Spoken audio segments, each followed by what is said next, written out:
When I'm president, the United States will once again stand shoulder to shoulder with the state of Israel. I will support Israel's right to win its war on terror. And we will win fast. You have to win, and you have to win fast.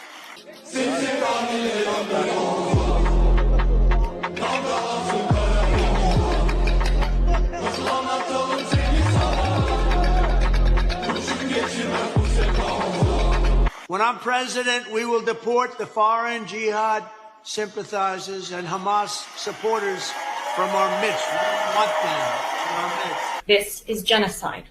When 70% of the population that are killed are women and children, when the population is starved of food, of water, of medicine, repeated attacks on all the hospitals, the clinics, the aid distribution sites, the humanitarian aid agencies that try to help. More UN workers have been killed in Gaza than in UN's history. Over 900 families that have been exterminated, that have been taken off of the civil registry, killed. Over 17,000 children that have lost one or both parents. Bakeries, aid distribution sites, churches, mosques, schools, a rehabilitation center that was targeted in the last 24 hours, and there was an orphanage that was targeted earlier this week. These are the types of places that are being targeted.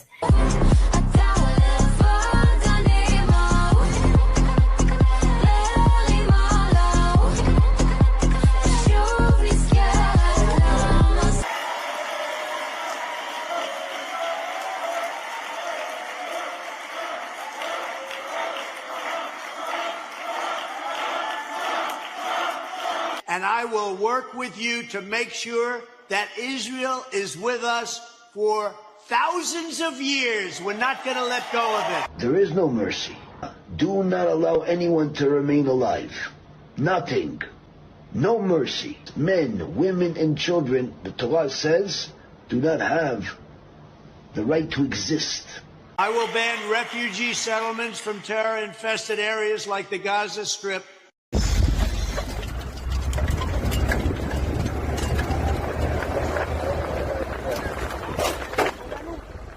And I will put every single college president on notice. The American taxpayer will not subsidize the creation of terrorist sympathizers on American soil.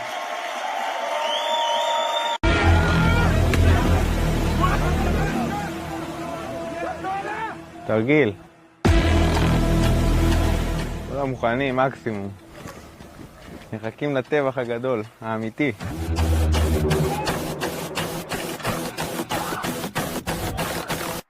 No president has defended Israel and Jewish Americans more than President Donald J. Trump.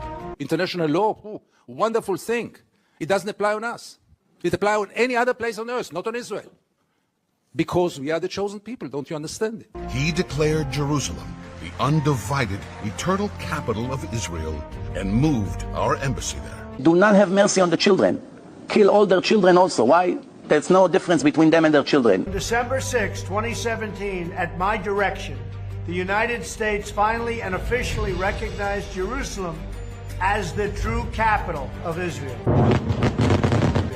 Today we follow through on this recognition and open our embassy in the historic and sacred land of Jerusalem.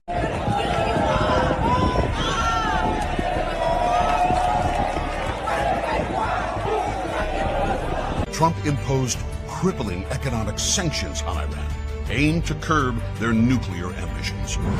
And President Donald Trump brokered the Abraham Accords, reshaping relations between Israel and much of the Arab world. Donald Trump will crack down and take decisive action against anti-Semitism on the streets and college campuses, restoring safety and security for Jewish Americans. Last week, a team of 4 Oxfam engineers were traveling through Gaza in an attempt to repair water infrastructure for the starved Palestinians there. The engineers got prior approval from Israel and coordinated every step of the way while they traveled in their clearly marked vehicle. It should not surprise you to learn that Israel bombed and murdered these 4 engineers. Which brings me to the question you choose to ignore every week. Why did these lives deserve to be ended? Why is trying to give water to innocent, starved victims a crime punishable by death from Israel? Why does Israel get to drone strike a child in the street and then use him as bait and bomb the people that came to help him? Why does Israel get to block all aid to northern Gaza? Then Israel goes on to murder more than 80 people in a single massacre in the Jabalia refugee camp. Israel gets to commit all these war crimes and genocide because it knows cowards like you will never speak up. Some of you pretended to care what the UN had to say in 1948. The UN of today has demanded a ceasefire. Do you care? The UN of today has had more aid workers killed in the last year than in its history. Do you care? Politicians like you have shown that you don't give a shit about any human life. We've watched Palestinian, Lebanese, Syrian, Yemeni, Christian, Jewish, Muslim, engineers, doctors, aid workers, peacekeepers, children, and Americans all murdered by the terrorist state of Israel without a word of objection from you. Justice delayed is justice denied. And each week you go home silent. You are not only denying that justice, you are enabling murder. You are sentencing innocent people to death. To every college president, I say remove the encampments immediately, vanquish the radicals, and take back our campuses for all of the normal students who want a safe place from which to learn.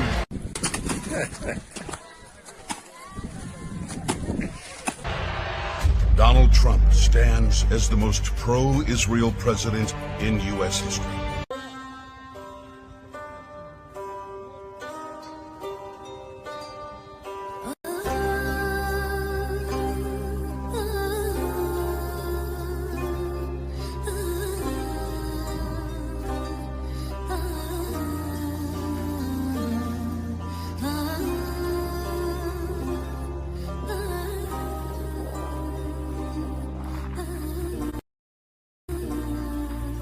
Someone the Jewish community can count on. When I'm back in the White House, the United States will stand with Israel all the way, 100%, without hesitation, without qualification. All place in the world that we will occupy in a war, milchemet mitzvah. We go to a war, we occupy. Let's say we occupy Lebanon. And over there, there's idol worshipping places. We have the same obligation to destroy it. Why? Because now we live there. We occupy the place. We occupy the place. The Torah say, "Uviar ta'ara mikirbecha." Don't leave anything, any idols among you. So every place that you live in, from now on, you have the same obligation to purify the place from all the idols.